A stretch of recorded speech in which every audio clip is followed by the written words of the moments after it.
जीव अपनी फजीयत को स्वयं कर।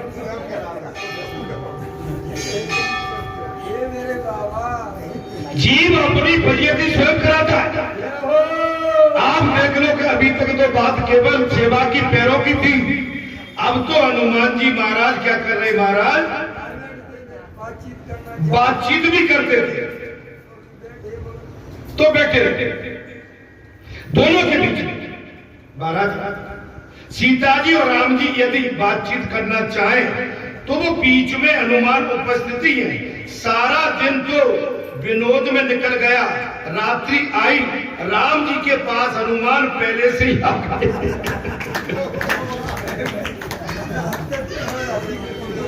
रात्रि आई तो हनुमान जी पहले सीता जी हनुमान जी अब तुम जा सकते हो। अब रात हो गई तो सीता मैया ने कहा हनुमान जी तुम बाहर निकलो, हम सैर करेंगे। हनुमान माता जी आप ही ने तो मुझे ये सेवा सौंप दी, प्रभु की जवाब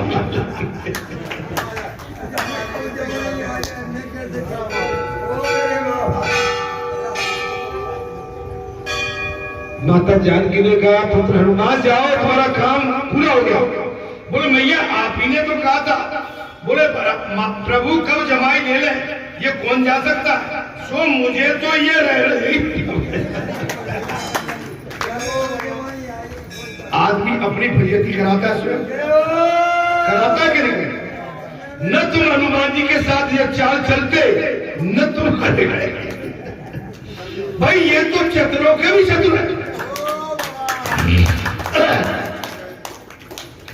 अच्छा बराली जहां चतुराई चल पाती है सही से, जहां तमाम प्लानिंग होके आती है, कोई ना कोई प्लानिंग, लेकिन बाबा सहज में धीरे से भैया ऐसे कैसे ठीक नहीं।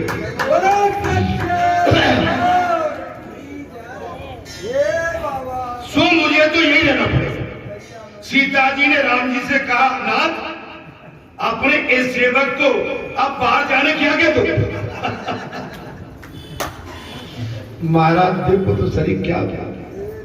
माता जानकी ने कहा प्रभु आप अपने सेवक को, अब मैंने तो कह लिया, तुम बाहर जाने की आज्ञा दीजिए। राम जी मैं हनुमान जी को तो कैसे करूं? राम जी क्या करे? सीधे मैं हनुमान से नहीं कह सकता। महाराज मैं उसका ऋणी, फिर क्या? सीते मैं तेरे पुत्र हनुमान का ऋणी हूं, उसके एक एक उपकार के बदले मैं अपने प्राण भी दे दूं तो कम कम। हे सीते मैं अपने हनुमान को यहाँ से जाने के लिए नहीं कह सकता हूं, उसके मुझ पर बहुत उपकार है, मैं उसका उनका ऋणी हूं। अगर एक एक उपकार महाराज बदले मैं अपने प्राण भी दे दूं तो भी कम है। क्या बात? कथा में हालत आ रहा है। अब ये कथा आपको इतनी विस्तार से कौन कहेगा? भागवत कथा में ये कम से कम 4-5वां मंगलवार चला है, लेकिन ये भागवत कथा की अभी राम कथा पूरी नहीं हुई और आपका 7 दिन के अंदर 7 दिन के भीतर पूरा भागवत कथा हो जाता है। लेकिन 7 मंगलवार निकल गए, अभी राम कथा पूरी नहीं।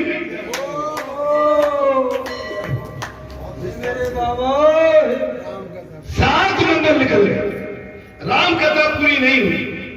प्रभु को ऐसी बात सुनकर सीता जी ने हनुमान को बाहर जाने की आज्ञा दी।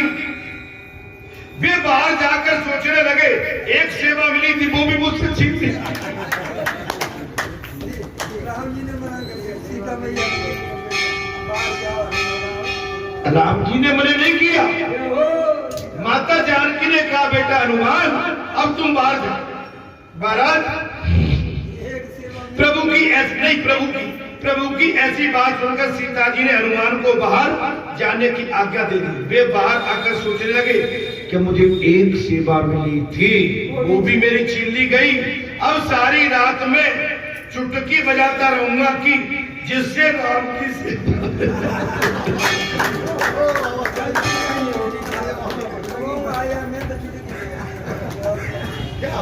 बोले ठीक है, मैं बाहर बैठ के ही चुटकी बजाता। हनुमान जी ने कहा भैया जो तुमने किया जो ठीक है, मैं तुम्हारे दरवाजे के बाहर बैठा हूं, अब मैं भले ही पूरी रात चुटकी बजाता रहूंगा। महाराज हर सेवा अपने आप होती रही। इधर राम जी सो रहे थे कि महाराज मेरे ही कारण हनुमान जाग रहा है, वो जाग रहा है, जाग करे और मैं सोता रहूं, ये ठीक नहीं है। कीर्तन भक्ति भगवान को अतिशय प्यारी है। इधर भगवान सोच रहे हैं मेरा भक्त बाहर मेरे लिए सेवा में लगा है, रात भर जाग रहा है। भगवान अंतर्यामी ठहरे कि मेरा भक्त मेरे लिए कीर्तन संकीर्तन कर रहा है और पूरी रात्रि का जागरण कर रहा है और मैं सोता रहूं, ये ठीक नहीं। मेरा हनुमान जाग रहा है। राम जी ने क्या कहा? मेरा हनुमान जाग रहा है, मैं अकेला कैसे सो सकता हूं? मेरे हनुमान को मेरी पत्नी ने निकाल के बाहर किया। रघुनाथ जी ने भी युक्ति सोच ली, वे बार बार जमाई।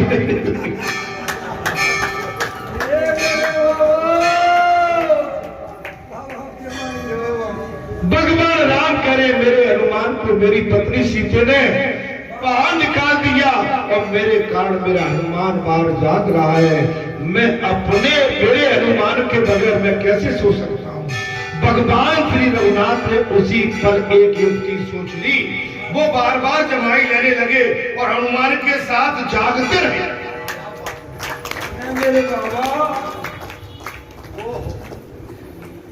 बार बार जमाई लेते रहे, हनुमान के लिए जागते रहे। सीता जी मन ही मन डर गई। कौन सी ये स्वामी की मेरी जमाई थी। सीता जी डर गई। पति देव कुछ बोलते थे। देखो वैदों का भी वेद है, भगवान भी करे मेरा हनुमान। जमाई पे जमाई। सीता मैया डर गई। पति देव कुछ बोलते नहीं, वो भागी हुई कौशल्या के पास पहुंच गई। वो भागती हुई कौशल्या मैया के पास पहुंच गई और कहा माता जी उनको शायद किसी राक्षस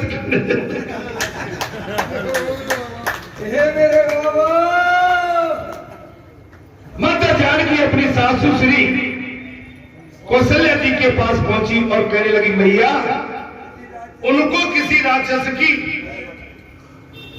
नजर। कहा माता जी उनको शायद किसी राक्षस की नजर लगी। वशिष्ठ जी को बुलाया गया। देखो बात कितनी बढ़ गई, बढ़ गई, बढ़ गई तो बात नहीं। अब माता जानकी ने बीमारी स्वयं ली। काय को कौशल्या जी को बुलाया जाता, क्यों वशिष्ठ जी को बुलाया जाता, क्यों भगवान इतने परेशान होते? माता जानकी ने बंटवारा कर दिया कि तुम लोगों की जरूरत नहीं है, अब तो बोले हम ही सब संभाल लें। कितवारे चले जाओ, हम कितवारे संभाल लें। हनुमान ने कही ऐसा तो नहीं करो भैया, इधर उधर की बात करोगे तो मेरी लीला फिर जानते। महाराज वशिष्ठ जी को बुलाया गया। वे समझ गए कि भगवान ने किसी लाडले भक्त का आज अपमान वो समझ गए। क्या समझ गए महाराज? कि भगवान के किसी लाडले भक्त का आज अपमान हो गया। वशिष्ठ जी समझ गए कि आज भगत के लाडले भगवान के किसी भक्त के अपमान हो। भक्त के दुख से भगवान दुखी हो रहे। मेरे बाबा भक्त के दुख से भगवान। वशिष्ठ जी ने सीता जी से पूछा आज का सारा दिन कैसे बीता था?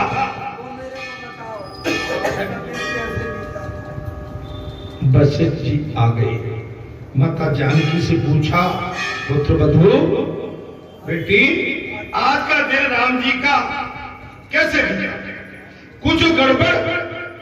हनुमान जी ने सेवा भार, हनुमान जी से सेवा भार छीन लिए जाने के कारण ये सब कुछ हो। साफ कर दिया। सीता जी ने कहा, सीता जी हनुमान जी से सेवा भार छीनने के कारण ये सब कुछ हुआ और प्रभु ने ठीक से भोजन तक नहीं किया।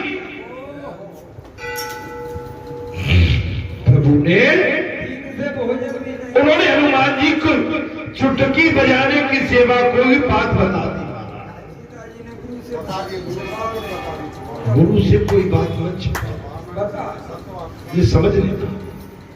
अपना पक्का मित्र है जो बिल्कुल जिससे हृदय से हृदय का मिलन है।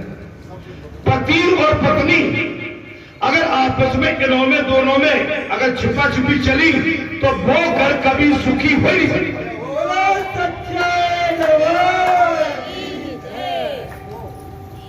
क्योंकि पति पत्नी भी एक, माता पिता से बेटे ने या बेटे से माता पिता ने कुछ लुका छुपी खेली, वो परिवार जड़ से खत्म हो जाता है। इतिहास साक्षी है। भारत सभी राम के, उन्होंने हनुमान जी की छुटकी की सेवा की बात बता दी। किसने? माता जानकी ने। किसको? गुरु वशिष्ठ जी को। सभी राम जी के आवास में आए, वह हनुमान जी नाचते हुए राम नाम का जाप कर रहे।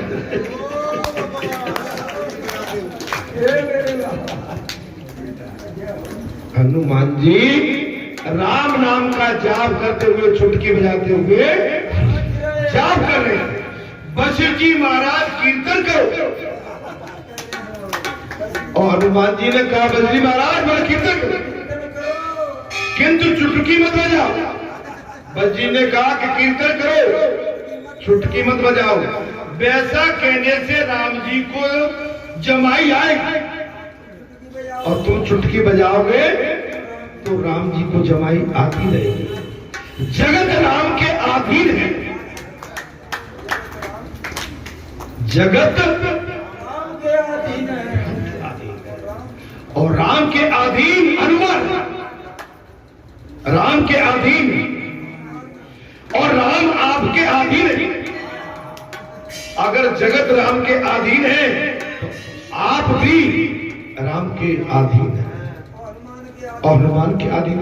हनुमान जी से मित्रता जो करेगा वो राम के प्रति उसकी मित्रता हो जाएगी। हनुमान जी से मित्रता के बाद में ही राम जी के पास पहुंच सकते हैं। तो वैसे आप कौन है? हनुमान कहते हैं, बोले हे देव वृद्धि, बोले हे देह बुद्धि से मैं राम का दास। देव बुद्धि से पूछते हो, वशिष्ठ जी पूछ रहे हैं आप हो कौन? तो हनुमान कहते हैं, बोले ऋषिवर देव बुद्धि से तो मैं राम का दास हूं, और जीवन बुद्धि से राम का अंग हूं।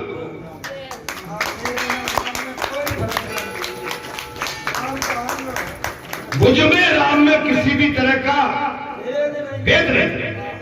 आत्मदृष्टि से सोचो तो हम एक हैं, हम और राम दो एक है। मुझ में और राम में कोई भेद है ही नहीं। हनुमान जी कहते हैं।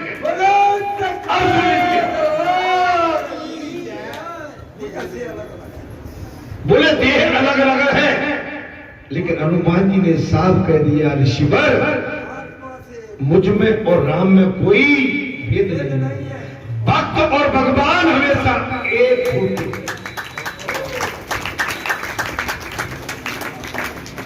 अगर इस कथा को आपने सही अपने हृदय में और कानों के माध्यम से उतार लिया और चित्त में रख लिया, तो आपके घर में कभी न तो जड़ आएगी न बीमारी आएगी। आपका घर हमेशा चैतन्य एवं आनंद का अनुसरण अनुभव करेगा। कब? जब इस तरह का भाव बना के घर में रखोगे तब। ये देवभूमि है, देवभूमि। हनुमान बाबा आए आपके आंगन में। हनुमान बाबा और राम में कोई अंतर नहीं है और उनके स्वरूप भगवान शिव स्वरूप बैठे हुए हैं। आप हम किस तरह कहां डूबे हुए।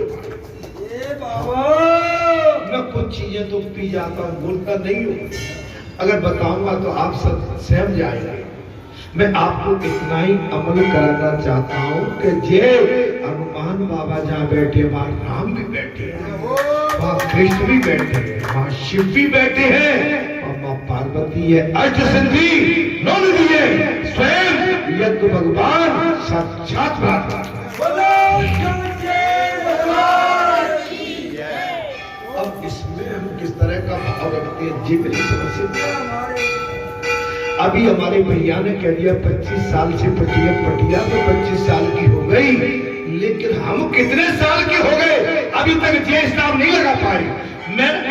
मैंने तो ये भी हिसाब नहीं लगा पाया हमने कुछ पढ़ा लिखा है कि नहीं, कुछ गुनाह है कि नहीं, कभी कुछ सोचा है कि नहीं, कुछ समझा है कि नहीं। अरे कहां तक हम आ गए, क्या कर बैठे। घर में तुम्हारे कौन बैठा है, घर में आके तुम्हारे में ऋषि बैठे हैं, अष्ट सिद्धि बैठे हैं, नौ निधि बैठे हैं, माने त्रिलोकीनाथ बैठे हैं और त्रिलोकीनाथ के बाद भी हम कच्चे काल लगा के बैठे।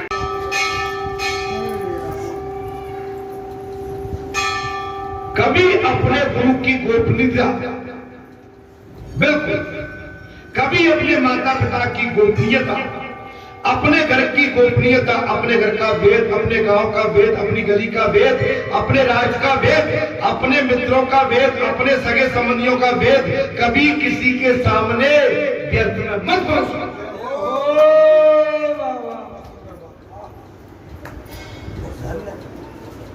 कान के कच्चे नहीं, कान के सच्चे।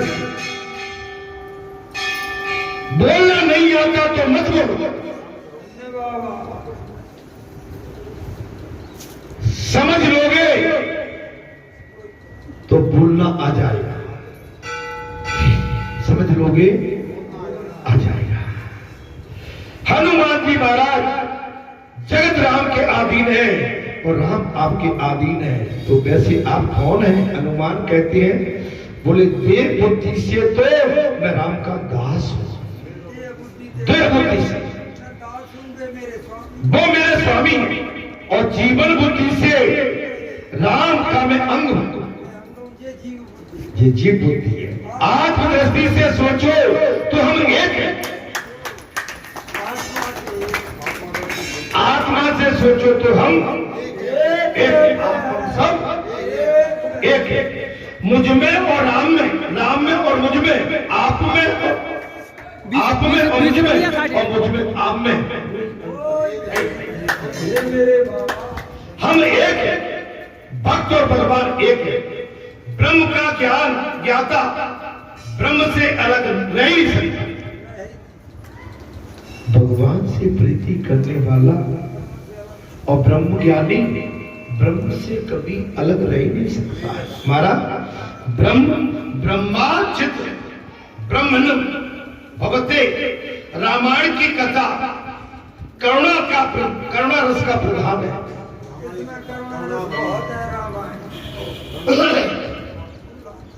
रामायण की कथा में करुणा का रस बहुत है।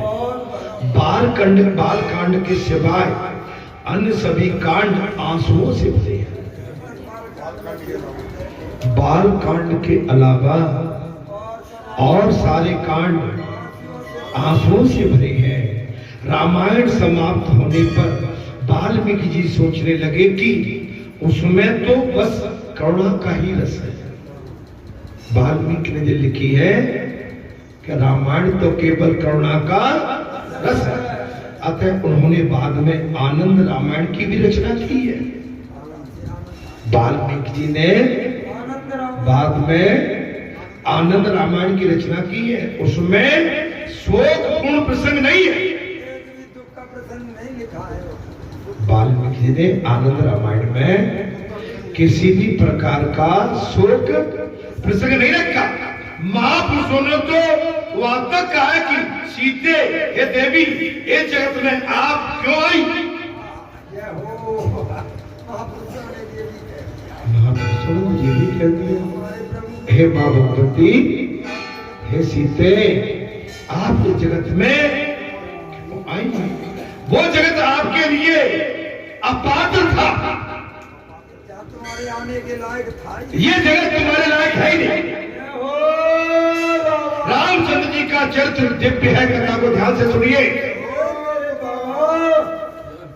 रामचंद्र जी का, अच्छा देखिए इस समय कितना बढ़िया पर्व चल रहा है, और विजयदशमी का महापर्व भी आने वाले, नवरात्र चल रहे हैं और विजयदशमी चल रही है, और रामचंद्र जी का चरित्र दिव्य है। रामचंद्र जी की भांति भांति मर्यादा पालन, माता पिता की सेवा, एक पत्नी व्रत। हाँ, इस पर विशेष ध्यान दीजिए। एक पत्नी, कौवे जैसी नजर नहीं, गिरगिट जैसा रंग नहीं, बस पतिव्रता धर्म, पति परायण, और राम जी के तरह से मर्यादा का पालन करके, जैसे प्रभु रामचंद्र जी ने एक पत्नी धारण करने का व्रत लिया था, हमको उसी मर्यादा में और उसी लकीर में, उसी लाइन में रहना पड़ेगा महाराज। एक पत्नी व्रत, मातृ प्रेम, माता से आदि होने पर ही राम मिल पाते हैं। जितनी माताएं बैठी हुई है, ये किसी न किसी की धरोहर है, किसी की बेटी है, किसी की अर्धांगिनी की है, किसी न किसी की अमानत है। आपको भी भगवान ने घर में सब कुछ दिया, दाल आपके डब्बे में है, वही दाल उनके डब्बे में है, सब्जी रसोई अग्नि वो आपके घर में है, वही रसोई सभी के घर में है। आप ऐसा समझ के मानिए तो सही। अच्छा बताइए, जो दाल आपने तुअर की बनाई, मूंग की जो भी बनाई, दाल तो एक ही है ना भाई। दाल पकने के बाद उसका स्वाद तो मात्र एक है ना। फिर दूसरे की पतीली की दाल, दूसरे घर की सब्जी हमें क्यों अच्छी लगती? अब तो जी चलन खत्म हो गए, नहीं पहले तो ये पड़ोस में सब्जी ले आओ, महाराज बैठे का बनाओ है, बोले बैगन, बोले ठीक है पड़ोस में चलिए मांग लो कोई दूसरी सब्जी। ये क्या बात? तुम कैसे जीव हो? तुम्हारी जीव कैसी चट्टू है कि पड़ोस में जाके दाल सब्जी बैगन भात मांग लो? क्यों? तुम्हें अपने घर की रसोई, अपने घर के पतीले में क्या तुम्हें स्वाद नहीं है? नहीं है ना? तो तुम्हारा चरित्र बताता है कि तुम्हारा चरित्र कैसा है कि तुम्हें अपने घर की पतीली नहीं, तुम्हें दूसरे के घर की पतीली का स्वाद अच्छा है। अरे भाई मैं कुछ गलत बोल गया तो मैं कान पकड़ लेता।